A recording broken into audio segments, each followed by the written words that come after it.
Assalamualaikum warahmatullahi wabarakatuh. Alhamdulillahirabbil alamin. Pagi ini kita masih bisa bertemu kembali dalam pelajaran bahasa Indonesia. Saatnya kita belajar untuk memulai menerapkan dari apa yang sudah saya terangkan kemarin. Dari minggu pertama saya menerangkan tentang pengertian dari laporan percobaan, terus strukturnya, unsur kebahasaannya, terus cara membuat teksnya, serta membuat kesimpulan atau menanggapi dari sebuah teks laporan percobaan. Untuk selanjutnya pagi ini kita akan mulai mengerjakan beberapa soal ya, dan semoga nanti soalnya hasilnya bagus sehingga bisa saya ambil nilainya. Oke, sebelum kita memulainya, marilah kita berdoa. Semoga pelajaran ini berjalan dengan lancar dan diberikan kemudahan bagi kita semua untuk memahaminya dan ada manfaat bagi kita semua. Berdoa dimulai. Amin amin ya rabbal alamin. Oke, anak-anakku semuanya kelas 9. Saatnya kita memulai pelajaran bahasa Indonesia pada pagi ini. Di sini nanti ada sebuah teks dengan judul mengamati pengaruh sinar matahari terhadap tanaman kacang kedelai. Ini adalah sebuah judul dari sebuah teks laporan percobaan ya. Oke, lanjut. Pada bagian pertama setelah judul, di situ nanti adanya pada awal ya, untuk memulai sebuah teks laporan. Di sini matahari memiliki banyak manfaat untuk kehidupan makhluk di bumi. Manusia, hewan, dan tumbuhan membutuhkan matahari untuk keberlangsungan hidupnya. Di antara manfaat cahaya matahari adalah sebagai sumber energi, ya, mengeringkan pakaian dan tanaman, menjaga suhu bumi, membantu proses fotosintesis bagi tumbuhan, dan masih banyak lagi manfaat dari matahari. Oke, next. Selanjutnya, tumbuhan sangat dibutuhkan oleh manusia dan hewan untuk sumber makanan. Tumbuhan dapat menghasilkan makanan jika berfotosintesis. Oke. Hal itu membutuhkan sinar matahari. Oleh karena itu, proses fotosintesis pada tumbuhan sangat penting. Dalam percobaan ini akan dibandingkan tanaman kacang kedelai yang terpapar sinar matahari dan yang tidak terpapar sinar matahari. Oke. Next, tujuan dari teks laporan percobaan ini adalah mengetahui perbedaan kualitas tanaman kacang kedelai yang terpapar sinar matahari dan yang tidak terpapar sinar matahari. Perbedaannya. Oke, next.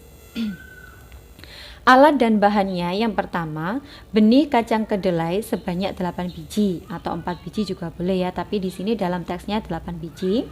Pot atau gelas plastik bekas yang telah dilubangi bagian bawah atau samping sebanyak 4 buah. Tanah yang subur, penggaris, buku, dan alat tulis. Oke, next. Langkah-langkahnya, pot atau gelas plastik diisi dengan tanah yang subur. Masing-masing pot ditanami 2 biji kacang kedelai. Setiap pot dilabeli dengan huruf A, B, Y, dan Z. Pot A dan B diletakkan di tempat yang terpapar sinar matahari, sedangkan pot Y dan Z diletakkan di tempat yang tidak terpapar sinar matahari atau gelap. Tanaman kacang kedelai diamati setiap hari dengan melihat wujud tanaman yang tumbuh dan mengukur ketinggian tumbuhan. Setiap hasil pengamatan dicatat di buku laporan. Next, Hasilnya, biji kacang kedelai dalam pot tumbuh dalam jangka waktu 3-4 hari. Tanaman kacang kedelai di pot A dan B yang diletakkan di tempat yang terpapar sinar matahari mengalami pertumbuhan yang baik dengan tinggi yang selalu naik mulai dari 2 cm, 5 cm, dan 8 cm sampai 11 dan 15 cm. Tanaman kacang kedelai di pot A dan B memiliki kualitas batang dan daun yang segar dan berwarna hijau. Next, namun tanaman di pot Y dan Z yang diletakkan di tempat yang tidak terpapar sinar matahari, di situ tanaman itu dapat tumbuh namun hanya 2 cm, 5 cm, 7 cm, dan 10 cm. Akan tetapi, beberapa tanaman layu kemudian mati. Kualitas batang dan daunnya tidak bagus. Layu berwarna kuning bahkan kecoklatan. Ini ada perbedaannya. Ini yang terpapar sinar matahari dan ini yang tidak terpapar sinar matahari. Oke, next, lanjut. Simpulan, berdasarkan percobaan yang telah dilakukan, dapat diketahui bahwa sinar matahari memiliki peran penting dalam kehidupan dan pertumbuhan tanaman kacang kedelai. Tanaman kacang kedelai yang terpapar sinar matahari dapat dilakukan fotosintesis dengan baik, sehingga tanaman dapat tumbuh dengan baik dan memiliki kualitas yang baik pula. Sehingga di sini sedangkan tanaman kacang kedelai yang tidak terpapar sinar matahari tidak dapat melakukan fotosintesis dengan sempurna. Oleh karena itu, tanaman kacang kedelai tidak dapat tumbuh dengan baik dan kualitasnya di situ bisa dikatakan jelek, bahkan sampai mati karena berwarna kecoklatan. Ini adalah salah satu contoh dari sebuah teks laporan percobaan. Lah, tugasnya nanti ada di dalam teks laporan percobaan ini. Oke, next. Tugasnya yaitu yang pertama, tentukan judul. Apa tadi judul teks laporan percobaan yang telah saya sampaikan itu tadi. Terus berikan alasan mengapa di dalam teks laporan percobaan itu terdapat kata bilangan, ya. Oke, untuk nomor 2, bagaimana pendapat kalian tentang struktur tes laporan tersebut dan berikan alasannya. Menurut kalian itu bagaimana struktur tes yang sudah saya paparkan tadi, apakah sudah sesuai pada strukturnya atau belum? Jika kurang, pada bagian apa yang kurang? Jika sudah, maka berikan alasannya. Oke. Terus yang ketiga, oke, tentukan kata hubung yang terdapat pada teks tersebut. Nah, yang kemarin sudah saya jelaskan bahwa ada beberapa kata hubung yang biasanya dipakai. Di situ bisa menggunakan kata hubung dan, tetapi, apabila, saat, jika, hingga, meskipun, dan lain-lainnya, ya. Tolong di situ langsung dicari kata hubung apa saja yang dipakai.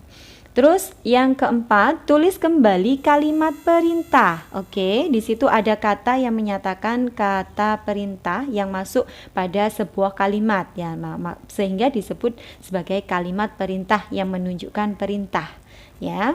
Terus yang kelima, sebutkan 5 diksi yang dipakai pada teks tersebut. Ingat, pada pertemuan pertama sudah saya jelaskan apa itu yang dimaksud dengan diksi, karena di situ diksi adalah sebuah ungkapan atau sebuah kata yang dipakai khusus untuk pada teks tersebut. Oke, sudah jelas bukan? Next. Sudah jelas untuk tugasnya pada pertemuan yang ketiga ini. Untuk hasil tugasnya, kirim pada link media pembelajaran ini. Jika memang belum bisa, tolong nanti disimpan dalam buku tulis kalian, entah buku tulis yang baru atau buku tulis yang lama. Yang penting mulai dari bab pertama, bab kedua, dan bab ketiga ini semuanya lengkap beserta tugasnya. Suatu waktu saya minta fotonya atau minta hasilnya, nanti bisa saya terima dengan cepat. Oke, terima kasih anak kelas 9 semuanya. Semoga pembelajaran kita ini bermanfaat dan bisa kita terapkan, ada manfaatnya dari pembelajaran ini. Saya mohon maaf apabila ada salah kata atau salah tingkah laku. Saya mohon maaf. Saya akhiri. Ihdinas siratal mustaqim. Wassalamualaikum warahmatullahi wabarakatuh.